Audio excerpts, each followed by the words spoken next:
The Nair community resided in the Malabar and Travancore region of South India, that is, the present-day state of Kerala.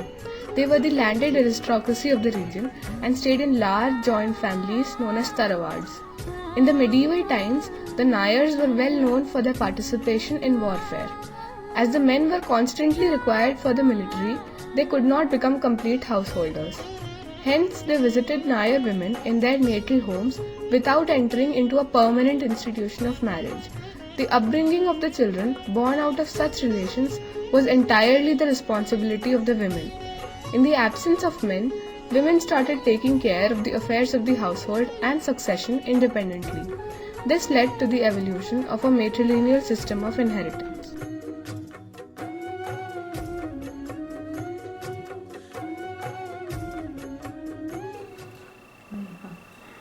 Can you tell us something about a traditional Nair Tarwad and its structure? Traditional Nair Tarawad. Nair Tarawad is what you call a Hindu undivided family, what we typically say. It will have all the ingredients of a Hindu undivided family, which will have the head of the family, then the people who are junior to them. The decisions are of family related decisions are normally taken at the senior most level, say what we call the Karnavar in Malayalam. ഒരു കാരണവരുണ്ടാവും, ഒരു അമ്മാവൻ. ആ അമ്മാവനാണ് കാര്യങ്ങളൊക്കെ തീരുമാനിക്കാൻ.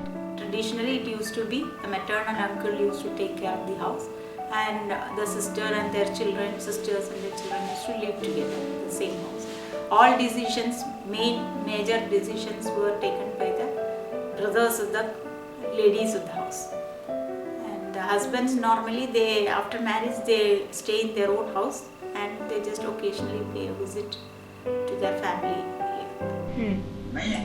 പിന്നെ പെഞ്ഞന്മാരും അനിയന്മാരും ഉണ്ടെങ്കിൽ ആണുങ്ങളുടെ മക്കൾക്ക് അത്ര അധികാരമില്ല. പെഞ്ഞന്മാരുടെ മക്കൾക്കാണ് വീട്ടിൽ അധികാരം. അവരെയാണ് വൃത്തിയായിട്ട് കാണും. How do you think a Nair family structure contributes to the empowerment of women?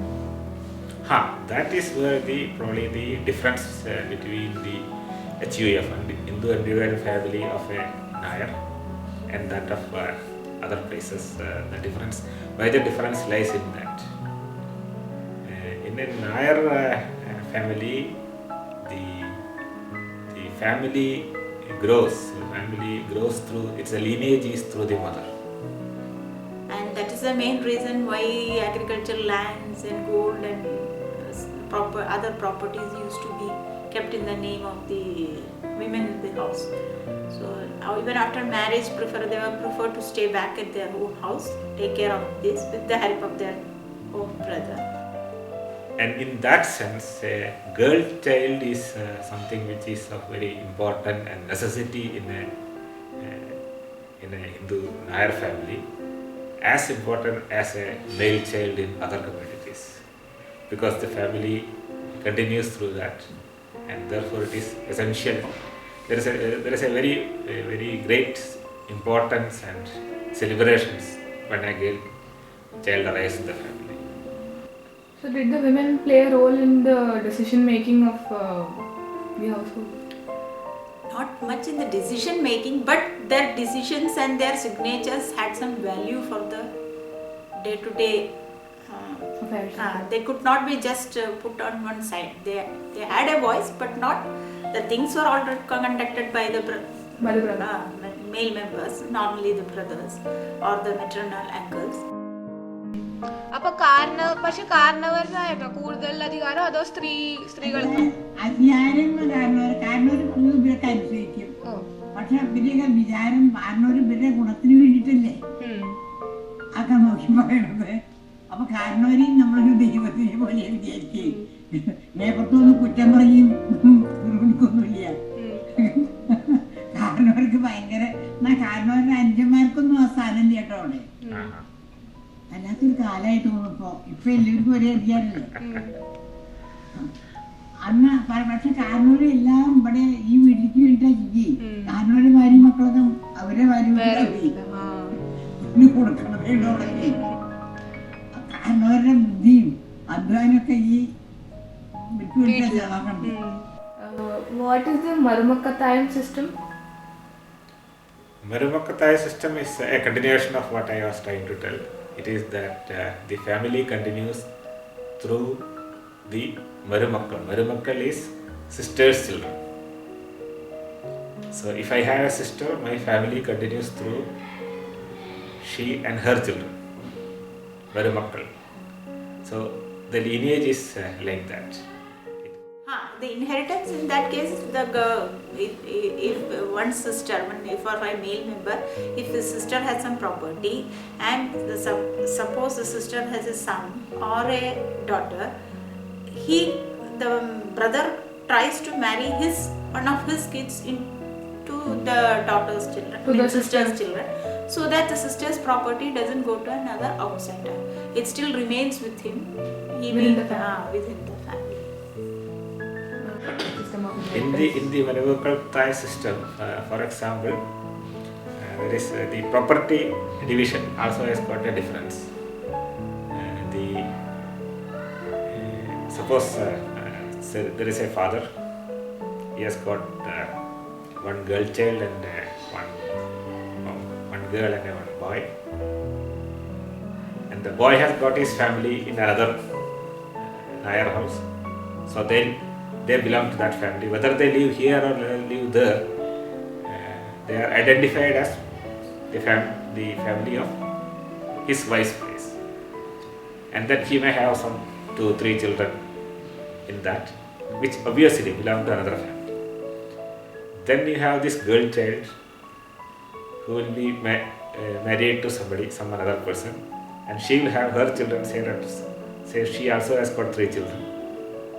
And this boy also has got 3 children. Then the family division happens, the property division happens. Then the children of this family gets one share. So we have a grandfather, 2 children, one boy and a girl. The boy gets 1 share, the girl child gets 1 share, her children also gets 1 share each. Which essentially means if there are 3 children on each side, the girl child gets her share plus her 3 children. So she gets 4 and the boy gets 1.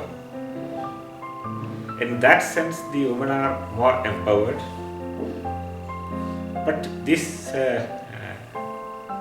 was there till around 1975, around that time. Thereafter, the 3rd generation claim on the property is stopped, which means that only the 2 children, they equally get, which also is something new, probably something which is not there in the Hindu joint families outside Kerala. They have the property dealt only by the male children. Here it is equal between the male and female children. Do you think a traditional Marumakkatayam system promoted collectivity among family members? Certainly. And that is true for all undivided family, joint families also.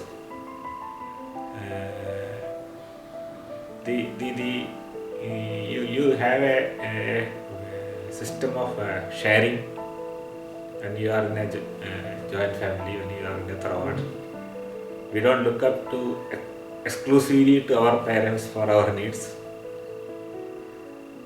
It's all collectively taken care of. There is a common kitchen, common food, everybody, all are treated equal. So we are the values of sharing and accommodating others are imbibed in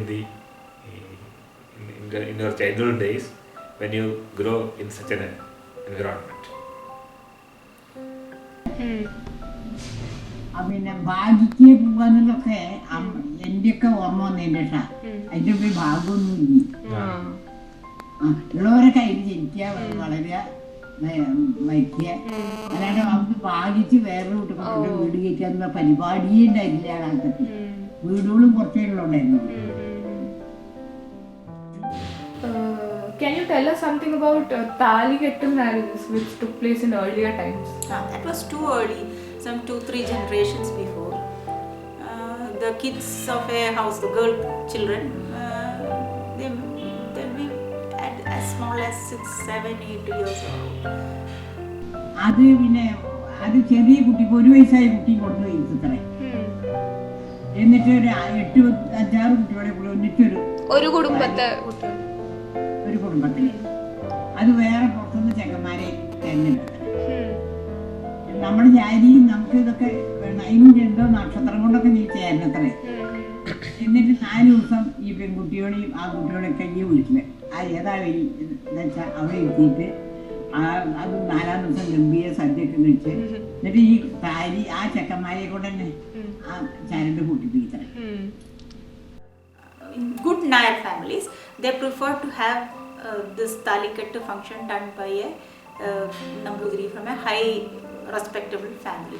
So he may be at the age of 80 or 70 or 60, that doesn't matter.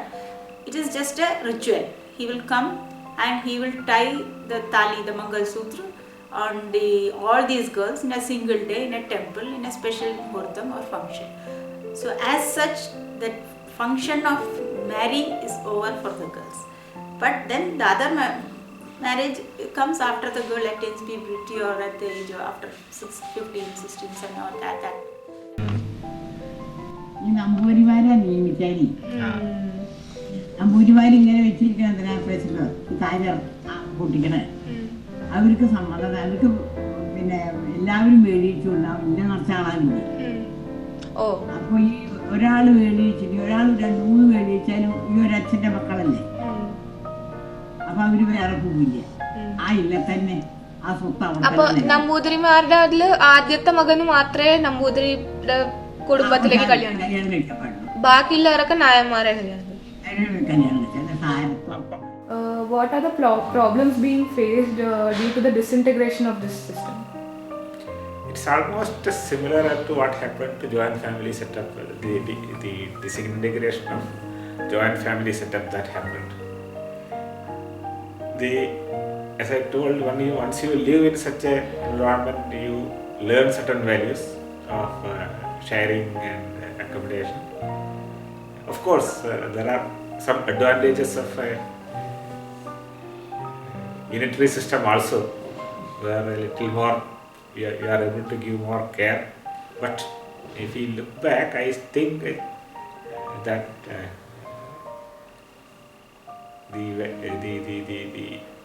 the habit of or the culture of sharing is something which is to be imbibed in all children,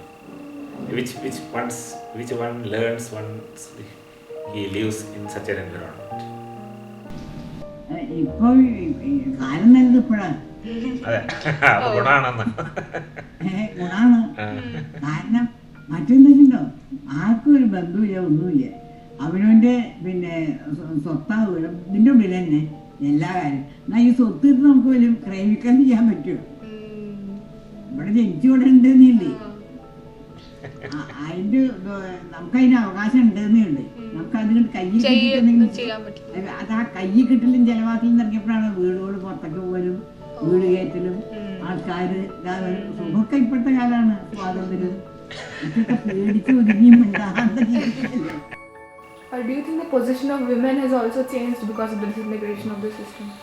Or do women still enjoy that sense of empowerment in a Nair family? That still continues. To the best of my knowledge, that still continues. Yes. That is not disintegrated. Because after all, they identified as they themselves as Nair family only.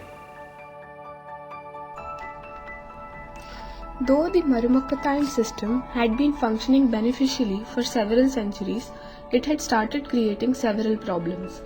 As the size of the joint families increased, quarrels over property became frequent. This development, coupled with the increasing level of English education among Nair men, led to a call for the abolition of the Marumakkatayam system.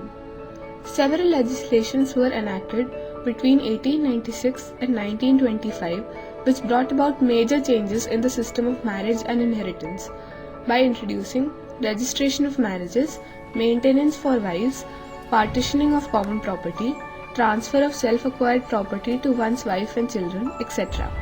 These legislative changes were important as they allowed the Nairs to modify their practices to suit the changing times.